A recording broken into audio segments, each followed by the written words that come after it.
Cool.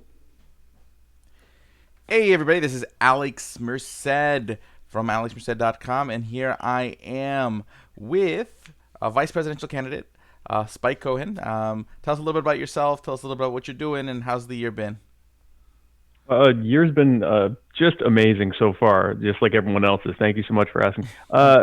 Folks, hi, my name is Spike Cohen. I am running for the vice presidential libertarian nomination. I am a small business owner who started a web design company in my teen years in the 90s. I am the host of My Fellow Americans and the co-host of the Muddy Waters of Freedom. I'm also the co-owner of Muddied Waters Media, which is where those shows show on. And in back in November of last year, Vermin Supreme and his team reached out to me and asked me to run as his VP running mate. And so I've been having a absolutely fantastic last 4 months of campaigning and spreading the message. Pretty much doing what I was doing on my show before that, which is spreading the message of freedom and liberty and self ownership and non aggression to an audience primarily outside of libertarian circles. And so that's what I've been trying to bring that same energy into the campaign to help grow the party and the movement by reaching out to non-libertarians and people who may have not even have heard what libertarianism was and giving them the message of liberty. Got it. Now, 2020 is a very interesting year, in the sense that Yeah. your political climate really has like two things, like this sort of COVID-19 being sort of at the center of everything, social distancing, Hmm. but at the same time, in the political front, basically, it's still this vibe of, you're either for Trump or you're against Trump, and no one wants to discuss kind of any nuance in between. So in that kind of environment, we have these two sort of polarizing points. What is the libertarian opportunity? What is the libertarian message during this time? Oh, I think we have some terrific opportunities. I mean, first of all, the any semblance of normalcy is completely out the window. We're dealing with this pandemic. We're dealing with the new reality that we're told that going outside is bad for our health.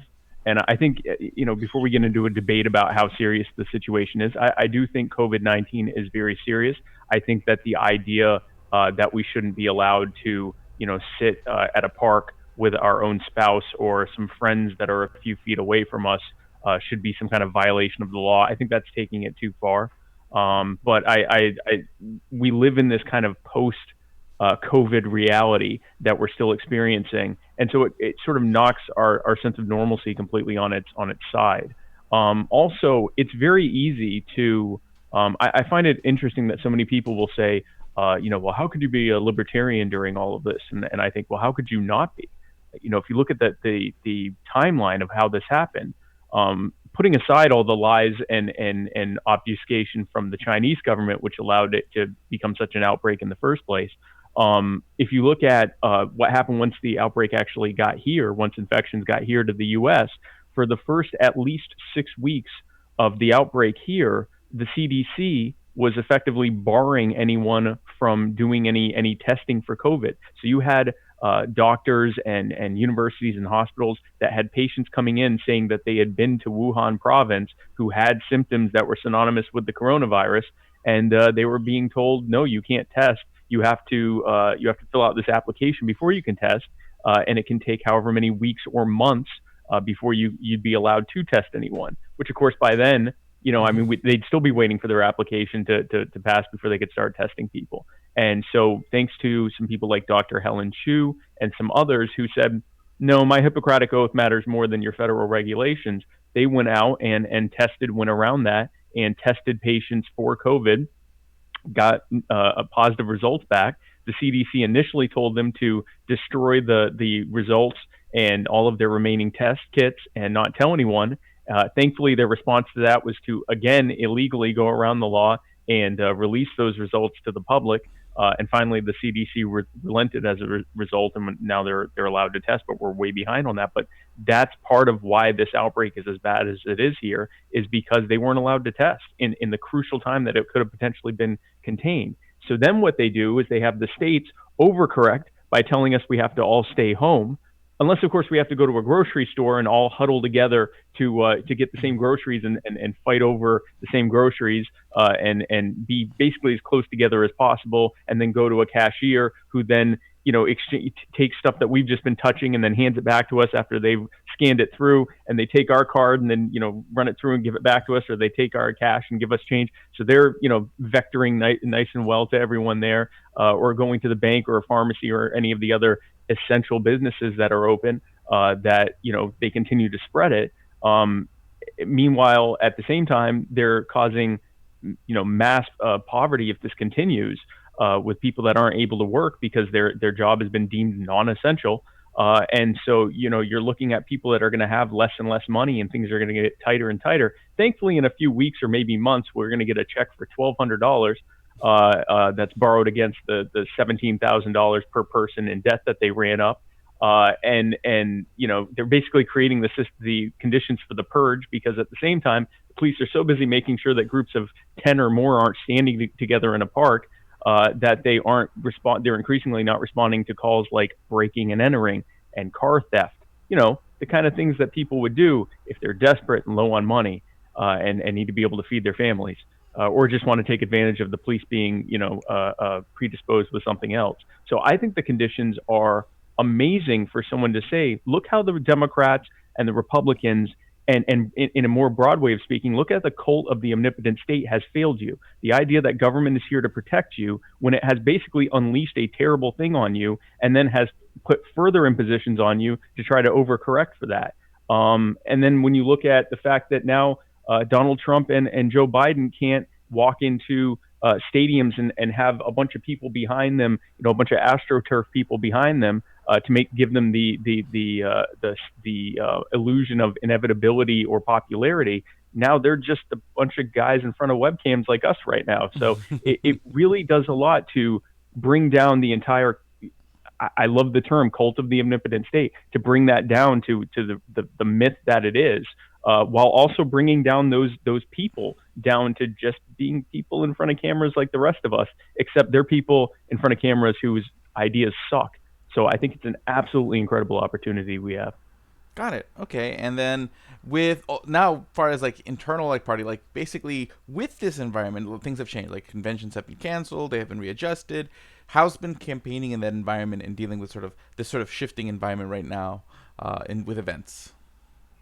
Well, obviously, it's been a complete sea change, right? Like, I mean, before, our campaigning consisted primarily of traveling to different state conventions, and now we did a lot of online stuff too. I mean, I was doing my shows twice a week, and also doing online campaigning, producing video materials for our social media and stuff like that. So we were always doing that, but now that's all we're doing, and we're doing a lot more of it because we're trying to have daily contact, and be as relevant and up to date as possible.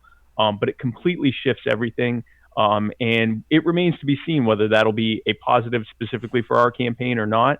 I think it plays into our wheelhouse because we are very, very heavily popular and have great reach on social media, Mm-hmm. and on the internet. But there's always something to be said about the ability to actually have that one-on-one, in-person relationship with people.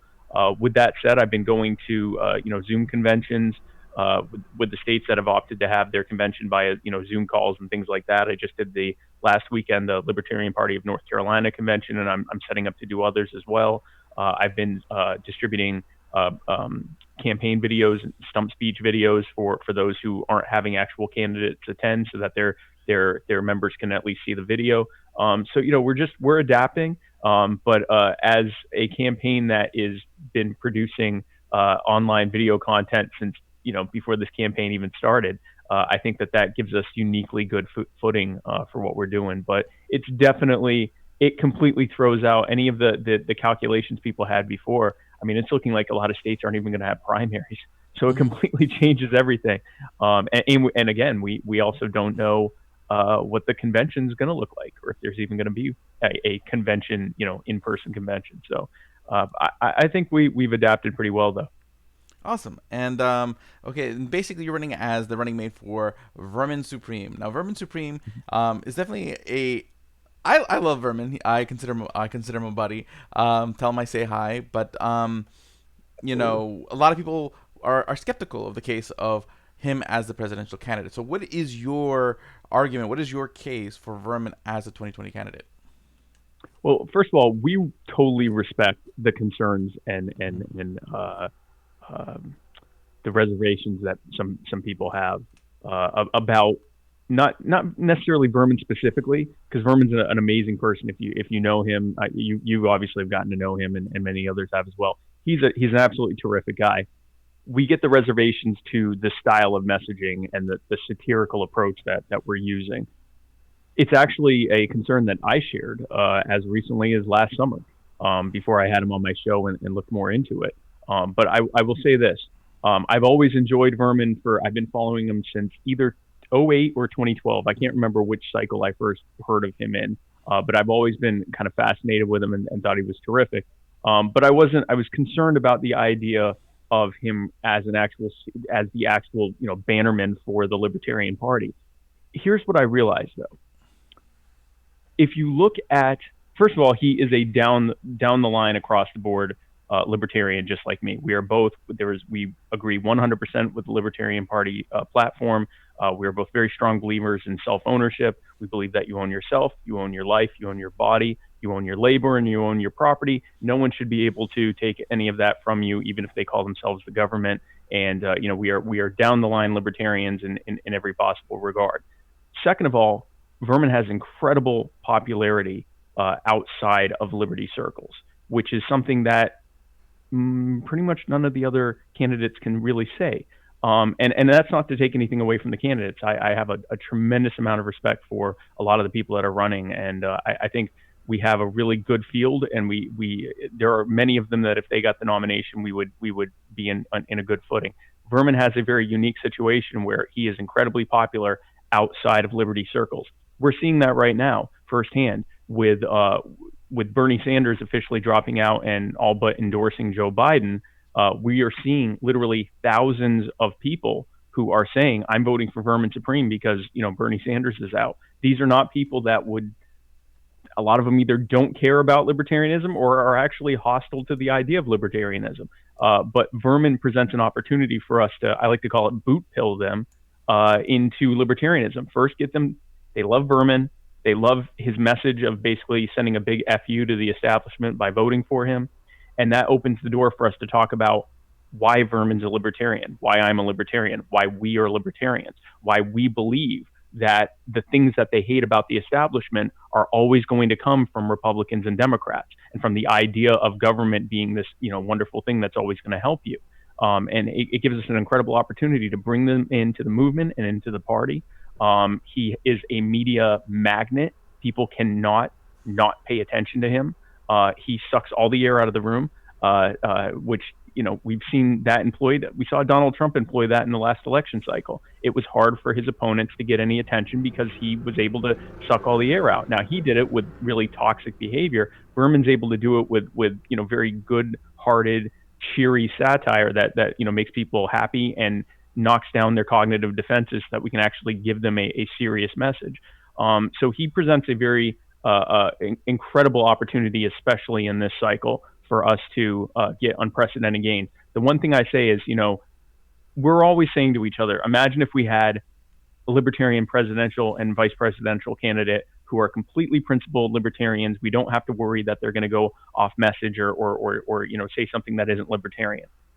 And imagine if they were incredibly popular, not just in liberty circles, but outside of liberty circles. And imagine if the media simply couldn't stop paying attention to them. And imagine if the youth absolutely loved them and wanted to hear everything they had to say. We have that opportunity. Vermin Supreme and I believe, are the pragmatic choice. Awesome. Anything you would like to say as far as how people can get involved, where they can find you online? Yeah, absolutely. The main website for the campaign is verminsupreme2020.com. If you would like to join and become a part of the campaign, we'd love to have you come on. If you'd like to donate, you can donate there. You can even donate with crypto. You can stop hodling all those Bitcoin or whatever. You can, whatever crypto you got, you can donate that. There's a ton of merchandise that you can buy, Vermin branded stuff that you can buy. My website is spike2020.com. My Twitter is at real Spike Cohen. And my Facebook, if you're searching on the Facebook bar, it is Spike Cohen, your next VP. Or if you're typing it in the address bar, it's facebook.com/literally Spike Cohen. And Vermin, you can find them anywhere you put Vermin Supreme on the internet. You can find them, any social media platform, anything, you can find them there. So we'd love to hear from you. If anyone has any more additional questions or concerns or anything they'd like to share with me, please reach out with me to me on social media. I'd love to address any questions that you have. And Awesome. thank you for this opportunity to talk with you, Alex. I appreciate it. No problem. Thanks for coming on. It's been an absolute delight, and I wish you the best of luck over the next. Well, I guess first is the national convention, and then we'll see what happens after that. But I'm wish you guys the best of luck, and thank you for coming on. Thank you, sir. I appreciate it.